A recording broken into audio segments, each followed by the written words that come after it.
안녕하십니까. TV생활백과 시청자 여러분, 진행자 제레미송 인사드립니다.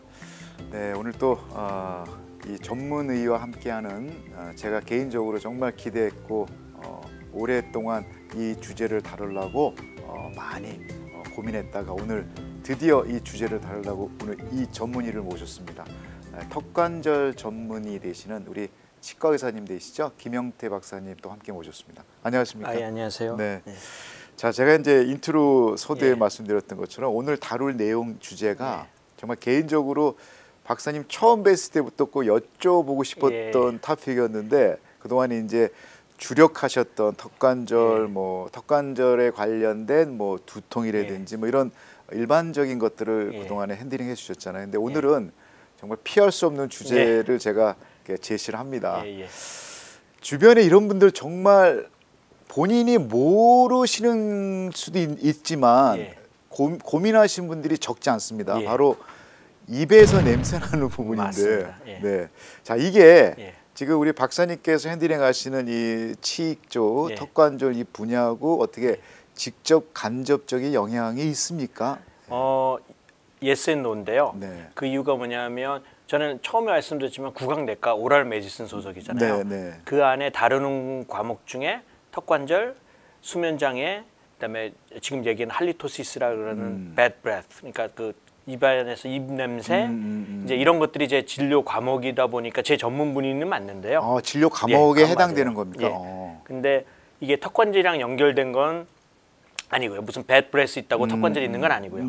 그래서 그런 면에서 보면은 no. 하지만 제 전문의 오랄 메디슨을 볼 때는 bad breath는 제 전문의 분야고요. 그래서 제가 피했는데 드디어 제가 bad breath를 오늘은 그냥 저 탁상에다가 자 내려놓겠습니다. 예, 알겠습니다. 자, 원인이 뭐 어떤 분들은 이게 뭐 위가 안 좋아서라든지 뭐 쉽게 생각하면 또 양치를 덜 해서 아니면 우리가 늘 먹는 음식과 관련되지 않느냐 뭐 여러 가지 사례가 있어요. 입에서 냄새나는 부분이. 자, 박사님께 보시기에 원인이 어떤 원인들 때문에 이런 것 같습니다. 지금 말씀하신 게 다 맞아요. 첫 번째 보통 그러니까 입안에 있는 여러 가지 환경들 때문에 나는 경우가 한 가지. 그러니까 뭐 충치라든지 잇몸 질환이라든지 입안에 넣고 있는 보철물이라든지 우리가 쓰고 있는 브리지 안에 있는 뭐 크라운 이런 것 때문에 나는 또 입안에 무슨 혀에 있는 그런 백태 이런 것 때문에 오는 경우 한 가지. 그다음에 두 번째로는 정말 아까 얘기한 것처럼 위가 문제든지 간이 문제든지 신장이 문제든지 이런 것 때문에 bad breath, 가끔 또 엑시드 리플렉스 때문에 나는 경우도 한 가지. 그래서 크게 두 가지. 또 세 번째는 조금 다른 문제지만 환자분이 약간 그 사이칼러지컬한 그런 문제인데요. 저희들은 냄새가 안 나는데도 본인이 난다고 생각하시는 분들이 계세요. 일종의 정신적인 어떤 그러니까 들리지도 않는데 본인만 느끼는 환청 같은 것처럼. 맞아요. 그래서 계속 손을 씻게 되고 그건 결벽증이라고 할 수 있는데 그런 중에도 들어갈 수도 있어요. 그래서 그 세 가지로 나눈다면 가장 많은 것이 저희 치과에 관련된 구강에 관련된 것이 구강 때문에 나는 그런 냄새가 가장 큰 거의 절반 이상 80~90%는 그거고요. 나머지 10% 20% 정도는 이제 몸 안에서 그런 기관들이 잘못돼서 나는 냄새들이 많고요. 자, 그 구강의 한 80~90%에 해당되는 구강 쪽에 한번 우리 좀 면밀히 좀 들어가 보면 예를 들어 아까 썩은 이를 갖고 있을 경우에는 냄새가 의당 날 수밖에 없지 않습니까? 그 썩은 이 자체가 냄새가 사실은 썩은 이 보통 침 자체가 냄새를 줄이는 향균 작용도 하고 그런 냄새를 줄이는 작용도 해요. 침 침이요. 자체가요? 어떤 분들은 일부러 막 침을 막 뱉는 경우가 많는데 침에서 냄새가 난다고 생각하시는데 사실은 침은 보호 장치라고 보시면 돼요. 그렇구나. 그래서 충치 자체가 침이 있기 때문에 냄새가 조금 덜할 수 있지만 저희들이 치과 같은 데서는 이제 충치를 빼고 나서 그런 충치에 대한 이빨들을 모아놓기도 하는데요. 정말 악취가 침이 사라지고 나서는 냄새가 정말 심해요. 그래서 일반적으로 이가 충치가 있어서 냄새나는 경우 첫 번째. 또 두 번째는 그 충치 안에 우리 신경치료라 그러죠. 그렇게 안에 앱세스가 생겨서 안에 고름이 차면 고름. 그 고름에서도 색깔도 약간 녹색도 나지만 그런 것들이 냄새가 나는 경우도 굉장히 많고요. 그 다음에 또 다른 문제는 치주염. 우리들이 보통 염증, 뭐 네. 그러니까 잇몸이 붓거나 네. 잇몸이 내려가거나 그런 경우에 그럼요. 냄새가 납니까? 그래서 보통 잇몸에 대한 그런 것들 냄새 굉장히 심하고요. 그 다음에 혀에서도 냄새 나고. 그러니까 우리가 보통 혀 보면 혀태 뭐 꼈다 그러잖아요. 예. 그것도 본인이 갖고 있는 어떤 질병과 무관하지는 않거든요. 그쵸, 병이 맞아요. 있으면 혀에 태가 끼고 하잖아요. 예, 맞아요. 보통 그게 그 몸의 병일 수도 있지만 입안에 침이 적게 드라이 마우스라 그러죠. 적게 나오는 수가 있어요. 그런 질병이 있으면 예를 들어서 침이 적게 나오는 그런 게 약을 잘못 먹어도 뭐 잘못 먹다기보다 먹는 약 중에 그런 걸 일으키는 뭐 보통 그 칼슘 채널 블라커라든지 이렇게 우리가 고혈압 약 그 자체가 입안에 침을 마르게 하는 역할도 있고요. 그다음에 또 두 번째로는 예를 들어서 소그렌 신드롬이라고 몸의 어떠한 그런 병 자체가 모든 몸에 나오는 물들을 컨트롤하는 그런 신드롬이 있는데 그런 병에 걸리신 분들은 드라이 마우스 되고요. 그러면 입이 침이 마르고 침이 그 향균제와 그 냄새를 줄이는 약효를 그 역할을 하는데 그게 안 나오기 때문에 입안에 있는 냄새들이 다 나죠. 근데 더 중요한 거는 본인 스스로가 입에서 냄새 나는 거를 몰라요. 못 느끼는 거가 문제예요. 자각 증상이 없잖아요. 이런 경우에 이게 문제되지 않습니까? 보통 저희들은 그런 아침에 일어나자마자 일단 그 빈 컵에서 일어나자마자 이제 브레스를 한번 그러니까 호흡을 한번 내쉬고 이렇게 호 해가지고 그거를 다시 자기가 맡아보니까 숨을 한번 내쉬고 빈 컵에 그 다음에 코로 한번 맡아보라고 저희는 얘기를 해요. 아침 일어나자마자. 왜냐하면 자는 동안에는 보통 많으신 분들이 입을 다물거나 입을 벌리거나 입이 마르는 경우나 아니면 입을 딱 다물고 있으신 분들은 입안에 세균들 때문에 냄새 나는 거거든요. 세균 때문에. 그 세균들이 음식물이 있으면 음식물이 20분 정도 있으면 발효하거든요. 그러니까 제대로 이빨 안 닦으신 분들은 20분 이빨 사이에 있던 음식물들이 발효가 되면서 나는 20분밖에 안 걸립니까? 그거 지나면 금방 사가요. 혀가 이제 침이 그런 역할이 있어서 거기서 나오는 냄새. 그다음에 또 입을 딱 다물고 자는 것 때문에 그 안에는 그 보통 그 균들도 공기를 좋아하는 균이 있고요. 공기를 싫어하는 균들이 있어요. 그래요?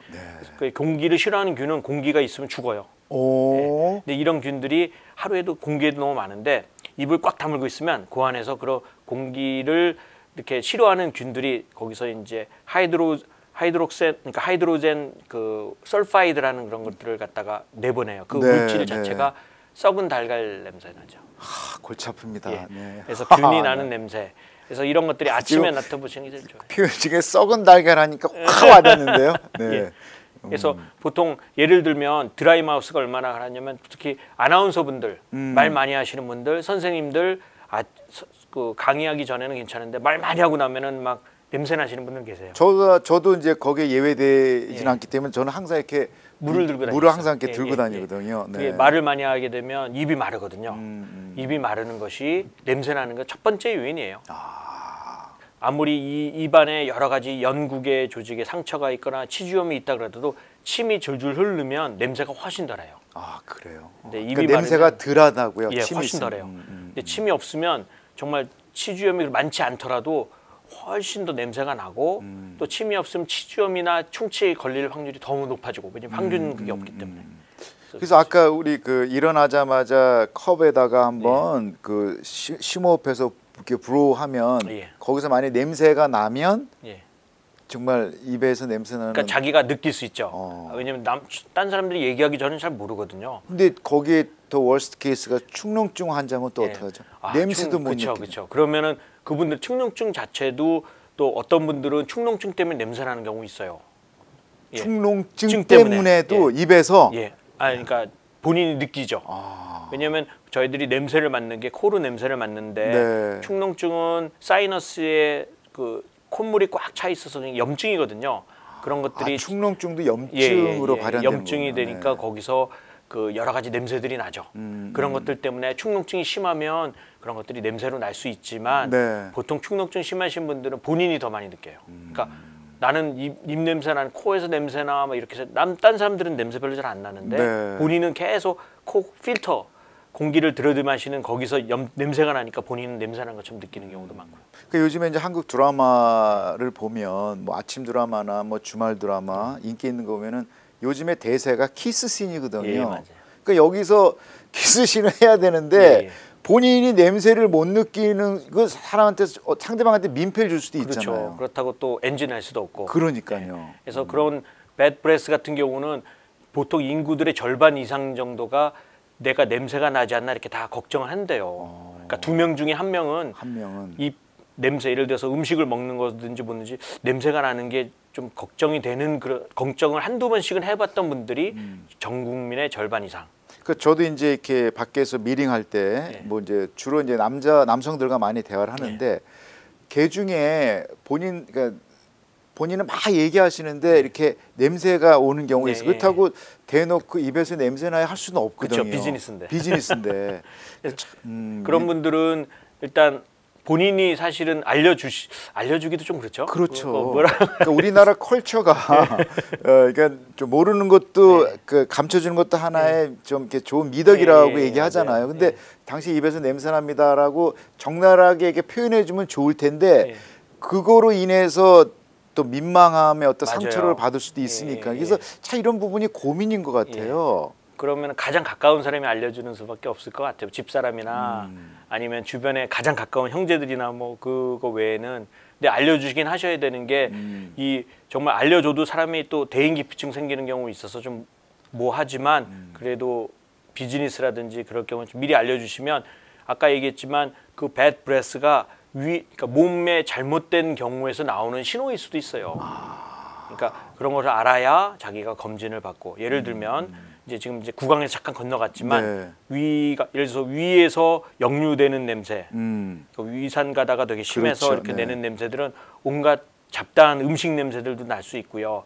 어떤 사람들은 그 냄새가 그 뭐라 그러죠? 이 방송이 될지 모르겠지만 그 똥 냄새 난다 그러나요? 그런 식으로 냄새 나는 경우 그게 위가 안 좋으신 분들. 뭐 똥이나 변. 뭐 그다음에 두 번째로는 입에서 되게 단내가 나는 사람이 있어요.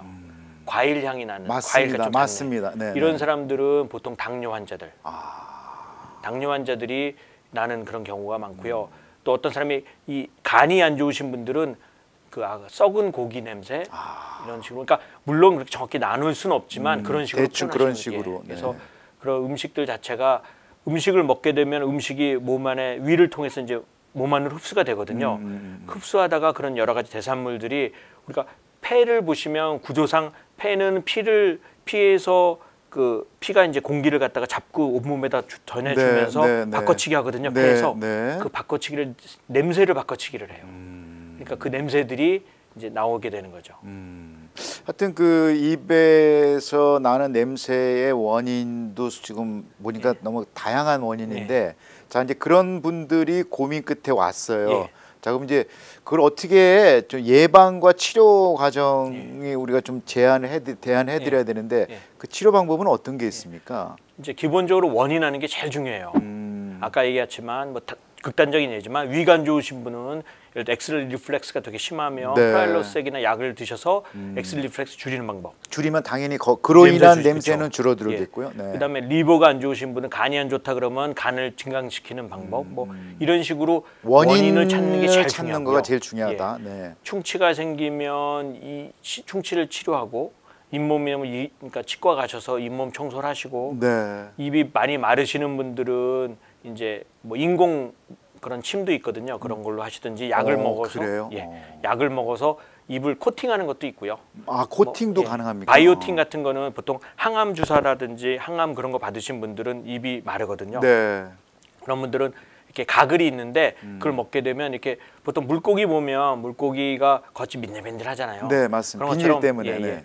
바이오틴 같은 걸 먹게 되면 입이 코팅되듯이 약간 좀 기분은 안 좋지만 이게 좀 민들민들해서 이렇게 이를 덮어서 냄새 나는 거 줄일 수도 있고 드라이 마이스를 줄이는 거거든요. 그런 방법도 있고 어떤 약을 먹게 되면 이보작이라는 약 먹으면 온몸에 그냥 다 물들이 막 쏟아지는 이제 그런 약도 있고요. 그래서 그런 식으로 원인을 알아서 하는 것이 가장 좋은데 많으신 분들이 미스하는 것들이 제가 오해하는 것들이 뭐냐면 냄새가 너무너무 양치질을 많이 하세요. 아직 양치질을 갖고 다니시는 분도 있어요. 그리고 냄새 난다고 막 10분에 한 번씩, 20분에 한 번씩 하는데 가글하고 침을 막 뱉고. 아까 처음에 얘기했듯이 침이 제일 중요해요. 그래서 침을 양치질한다든지 물로 씻어내는 것들 자체가 이 냄새를 더 크게 할 수 있고요. 그 치약에 좋은 향들이 있기 때문에 네. 그게 레스팅이 오래될 것 같지만 사실 조금 지나면 다시 우리가 보통 불소 뭐 예. 치약을 많이 찾곤 하거든요. 그쵸. 네. 치약도 한 20가지의 또 영양 그런 화학 물질이 있어요.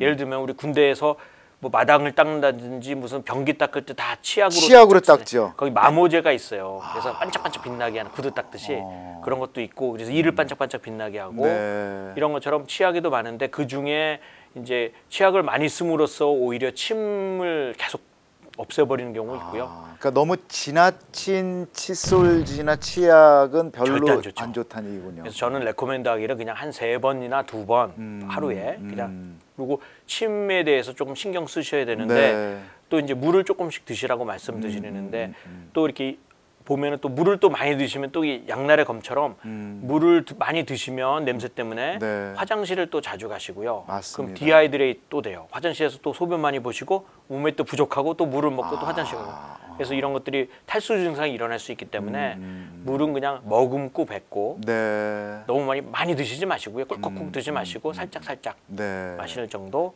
항상 침 유지하는 것도 좋은데 또 그렇다고 껌 씹거나 막 이런 식으로 하면 냄새는 조금 도움이 될 수 있고 그럴 수 네. 있지만 또 껌은 또 저랑 관련된 턱 관절에 또 무리가 될 수 있기 때문에 네. 그냥 또 적당히 하시는 게 가장 중요해요. 제가 이제 항상 이렇게 영화나 네. 아름다운 그 러브 스토리를 하는 영화를 보면 제일 부러웠던 씬 중에 한 가지가 그 연인분들이 아침에 일어나서 예. 양치질 하지 않고 예. 바로 그 프렌치 키스하는 예, 부분이 예, 전 정말 부러웠거든요. 예, 예. 저게 가능할까라고 했어요. 왜냐면 아침에 되면은 입에서 좀 예. 의도적으로 냄새가 날 거라고 당연히 생각이 나죠. 나요. 누구든지 날 수 있죠. 그 특히 외국 영화 같은 경우는 아침에 그 프렌치 키스를 한단 말이에요. 양치질도 예. 안 하고 예, 예. 그러니까 옆에 그 연인을 이렇게 안아주면서. 예. 근데 그게 실제로 예. 정말 냄새가 안 나서 하는 건지 아니면 정말 사랑으로 덮는 건지. 예. 근데 보통 아침 되면 냄새가 많이 나지 않습니까? 예. 근데 사람마다 입안 구조가 괜찮다면 네. 꼭 그러니까 누구든지 자고 일어나면 입 냄새가 조금 심할 수 있지만 네. 그게 뭐 그렇게 아주 바더되지 않을 정도라고 저는 보고요. 기본적으로 아마 그쪽에서는 좀 미리 구강 상태를 깨끗하게 하지 않을까 모르겠어요. 근데 우리 박사님 보시기에 인종적으로 나라별로 입에서 나는 냄새의 정도가 틀립니까? 틀리죠. 그렇죠. 예를 들면 우리가 음식을 저는 개인적으로 양을 되게 싫어해요. 네. 양을 쉽을 먹는 데도 있잖아요. 네. 이제 그런 냄새 자체를 굉장히 싫어하는데 그거를 주식으로 하시는 분들 그런 분들은 냄새 자체도 굉장히 틀리고요. 물론 인종에 따라서 그냥 음식을 똑같이 하더라도 냄새가 틀리죠. 저희들은 김치 냄새를 외국 애들은 금방 맡듯이 네. 아마 그런 것도 있듯이 조금씩 네. 틀리고 또 냄새 느끼는 것도 조금 틀리기 때문에 글쎄요 제가 뭐라고 말씀드릴 수 없지만 분명히 틀린 건 사실이고요. 네. 또 구강 상태도 완전히 틀리고요. 선진국들은 좀 이 오랄 하이진이 굉장히 깨끗하고요. 조금 이제 그런 등원시 하시는 분들 쪽에서는 좀 어떤 면에서 오랄 하이진이 너무 안 좋아서 그러니까 아예 스스로가 안 닦으시는 분들이 그쵸. 있나요? 너무 근데 그런 것들이 생활 습관 자체가. 그쵸. 저희들은 한국 분들은 그래도 깨끗하신 분이기 때문에 양치질 하라고 종용을 하든지 네. 부모님이 좀 이가 안 좋으시면 애들한테는 강조를 하잖아요. 근데 좀 아직 인종별로 그거에 대해서 조금 오랄 하이진에 대해서 조금 떨어지는 분들이 계세요. 네. 그래서 그런 분들 보면은 정말 차이 많이 나죠. 그래서 어떤 분들은 이렇게 무슨 저희가 다큐멘터리 보면 이렇게 좀 뭐 이 같은 게 없으신 분들도 많고요. 연세 있으시면 한국 분들은 지금은 많이 이들 많이 가지고 계시지만 네. 예전엔 물론 많이 없었지만 지금 네, 다들 연세 있어서도 이는 다 건강하시거든요. 근데 아직도 조금 막 40살인데 이 하나도 없으신 분도 굉장히 많고요. 네. 이제 딴 나라 분들. 특히나 아무튼 연령별이라든지 성별 쪽에서 예. 뭐 모든 분들한테 다 해당되는 얘기일 수도 있지만 예. 특히나 항상 우리가 누누이 말씀드렸던 결혼을 앞두신 분들한테는 예. 이런 부분들이 되게 민감한 부분 같아요. 그렇죠. 굉장히 네. 민감하죠. 그죠. 예. 네. 그래서 그런 분들은 저 상담을 좀 일단 상담을 여쭤보시죠. 받아야 될 것 예, 같네요. 예. 네. 그래서 기본적인 것 뭐 특별한 그러니까 입 냄새를 줄이는 약이라는 것이 이렇게 많지는 않지만 네. 뭐 특별한 약은 아니고 뭐 침을 조금 더 활성한다든지 하지만 그런 거 작은 거마저도 사람이 입에서 냄새 나면 대인기피증 생기거든요. 그런 면에서는 그럼요. 사람들 못 만나고 집에 계시고 얘기하기 꺼려하시고 나가면 껌만 한 통씩 들고 다니시는 분들 정말 많으세요. 그래서 그 얘기하기도 뭐하고 입냄새 난다고. 그다음에 또 제가 보더라도 원인 찾기도 쉽지도 않고 모든 검사를 해야 되는 경우. 그러니까 이는 깨끗한데 네. 또 모든 검사를 또 해야 되는 경우도 있기 때문에 굉장히 어떻게 그리고 아까 보면 말씀하셨던 것처럼 세 번째 타입 실제 냄새가 나지도 않는데 본인 스스로가 느끼는 경우도 있어요. 아 그런 경우는 좀 약간 정신적인 그런 부분. 그럴 수도 있고 충농증일 수도 있고, 그러니까 그런 부분을 확실히 짚고 넘어가시면 아무래도 그런 여러 가지 뭐 대인기피증이라든지 우울증 이런 것들은 넘길 수 있고요. 그러니까 우리 이전 시간에 한때 여행을 앞두신 분들이 혹시 그 비행기 탈 때 아무튼 기압 차이가 있기 때문에 거기서 혹시나 염증이나 다른 부분이 터질 수도 있다고 말씀하셨잖아요. 그러니까 지금 이렇게 입에서 냄새 나는 부분도 그러니까 우리가 뭐 미팅을 한다든지 중요한 미팅이나 또 선자리 갔을 때 또 남녀 간에 서로 간에 스윗 러브 할 때도 사실 되게 민감한 부분이기 때문에 요거는 사전에 박사님하고 한번 좀 만나 뵙는 것도 나쁘지 않겠네요. 그래서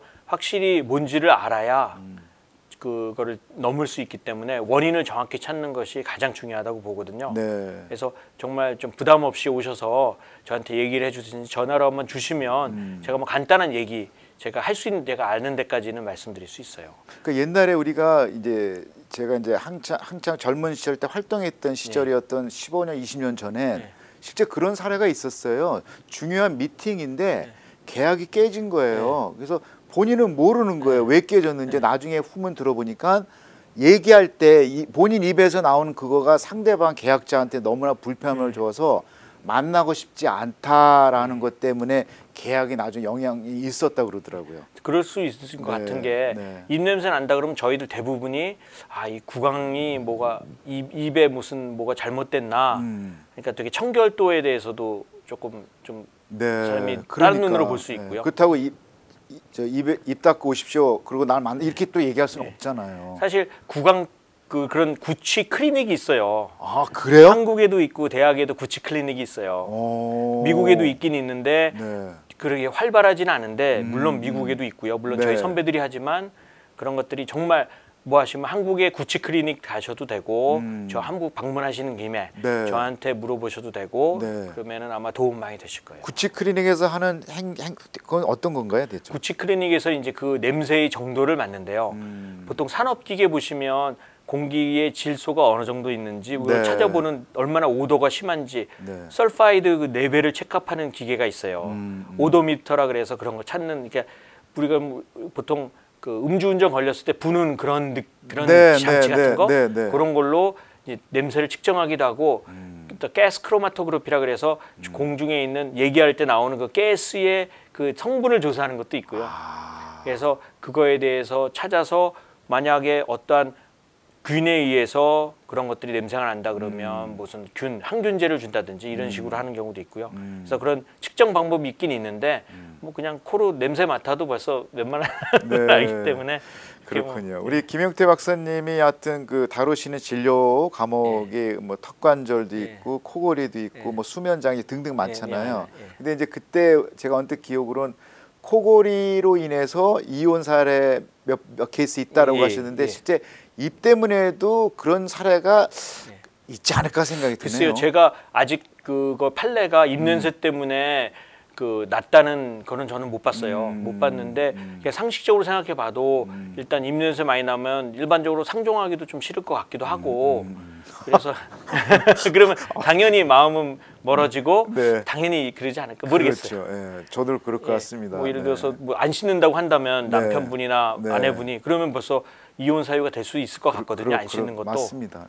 그러니까 그런 것도 되게 중요하다고. 그래서 하여튼 우리 시청자 여러분께서도 본인 스스로가 사실 입냄새라는 거는 자각 증상이 있으면 좋을 텐데 본인이 모를 수도 있거든요. 그러니까 혹시 그 결혼을 앞둔 자녀분이 있거나 아니면 또 중요한 미팅 또 계약을 앞두신 분들은 오늘 이 방송을 보시고 한 번 정도 우리 김용태 박사님을 한 번 정도 내방하셔서 뭐 자체 체크업 한번 해보시는 것도 나쁘지 않을 거라고 봅니다. 근데 환자분 중에 옛날에 공부하셨을 때나 이렇게 외국 사람들 왔을 때 그것 때문에 이렇게 닥터 의사 선생님도 상담하다가 좀 이렇게 피하신 분도 있지 않을까요? 그렇죠. 아니 솔직히 얘기하면 저도 레지던트 때 이제 구치 클리닉에서 옆에서 이제 같이 배우고자 네, 오라 네. 메디슨 과목이니까 그 네. 과목 시간에는 저도 굉장히 싫어했죠. 솔직히 그거는 좀 많이 못 참을 정도예요. 그렇죠. 기도 필요할 매일 기도하고 들어가서 왜냐하면 냄새 자체가 두통을 일으킬 수도 있고요. 이야.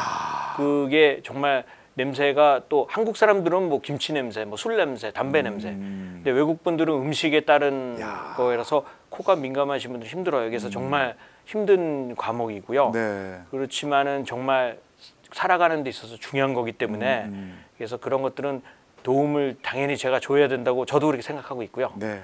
저도 다짐하고 있습니다. 시청자 여러분, 자신감을 가지시고 혹시 이런 문제 때문에 고민하시거나 또는 전문가 되시는 선생님조차한테 가서 내놓을 수 없는 사실 좀 그런 소재일 수도 있는데 우리 김영태 박사님은 정말 그런 부분에서 열린 마음을 갖고 계시는 분이시니까요.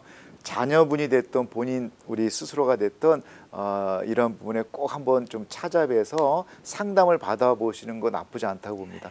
자, 오늘 다루기 쉽지 않은 그 입에 관한 냄새를 이렇게 좀 너무 쉽고 편안한 감정에서 얘기해 주셔서 너무 감사드리고요. 다음 시간에 제가 또 다른 좀 어려운 토픽을 좀 갖고 오겠습니다. 예, 알겠습니다. 네, 오늘 하여튼 이게 귀한 정보 주셔서 너무나 감사드립니다. 제가 감사합니다. 네, 자 시청자 여러분 오늘 또 좋은 저녁 되시고요. 다음 시간에 또 우리 건강한 모습으로 찾아뵙도록 하겠습니다. 지금까지 김영택 박사님과 함께한 시간이었습니다. 고맙습니다.